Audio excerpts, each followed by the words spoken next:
Menjelang maghrib, langit di kampung kami biasanya memerah. Suara burung mulai hilang, digantikan suara cengkrik yang bersahutan. Di saat-saat seperti itu, warga selalu menarik anak-anak mereka pulang. Tak ada yang berani membiarkan anak kecil berkeliaran, apalagi dekat hutan pisang di pinggir desa. Konon, di sana tinggal sosok menyeramkan bernama Gondoruo Jalmo. Makhluk besar berbulu hitam legam yang bisa menyamar menjadi siapa saja. Katanya, ia suka menculik anak-anak yang bermain petak umpet menjelang maghrib, lalu menyimpannya di dunia lain. Namun anak-anak zaman sekarang jarang percaya hal-hal begitu. Termasuk keponakanku, Rika, gadis kecil yang baru berumur 8 tahun. Ia tinggal bersama nenekku setelah orang tuanya bercerai.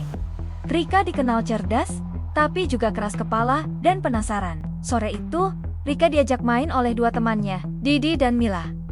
Mereka bermain petak umpet di dekat kebun pisang. Meski langit sudah mulai gelap, nenekku sudah berteriak memanggilnya pulang.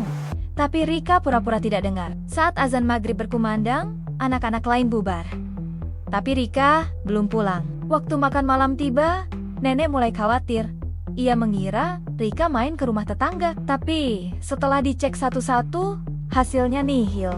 Didi dan Mila bilang, terakhir kali melihat Rika masuk ke antara batang-batang pisang untuk sembunyi, tapi tidak pernah keluar lagi. Warga desa pun segera bergerak mencari. Mereka membawa obor, kentongan, bahkan kemenyan untuk mengusir makhluk halus. Tapi tak satu pun jejak Rika ditemukan. Malam semakin larut, nenek akhirnya memanggil Mbah Surip, dukun tua yang konon bisa bicara dengan makhluk halus. Dengan mata tertutup dan kepala bergetar, Mbah Surip berkata, anak itu disimpan di dunia bayangan, di bawah akar pisang yang menghitam. Tapi belum terlambat, asal kalian bawa boneka kesayangannya dan darah dari kerabat sedarah. Kami pun segera mencari boneka kelinci milik Rika, dan aku sebagai sepupunya menoreh sedikit jari untuk meneteskan darah ke kain putih. Ritual dimulai. Obor dinyalakan, kemenyan dibakar, dan nama Rika dipanggil-panggil sambil menggoyangkan boneka kelinci itu. Lalu, dari balik pepohonan, terdengar suara tertawa berat. Ahahaha. Tanpa peringatan, salah satu batang pisang retak dan roboh sendiri. Dari bawahnya, muncul lubang seperti goa gelap, dan dari sana, Rika merangkak keluar perlahan. Tubuhnya dingin, matanya kosong, dan bajunya berubah menjadi kain lusuh yang tidak dikenali siapapun. Saat disiram air kembang dan dibacakan doa, Rika menangis kencang, lalu pingsan. Baru keesokan harinya, Rika bisa bicara. Ia bilang saat bersembunyi, tiba-tiba semua sunyi. Lalu muncul sosok bapak tua yang berwajah seperti ayahnya, memanggil namanya lembut dan mengajaknya pulang.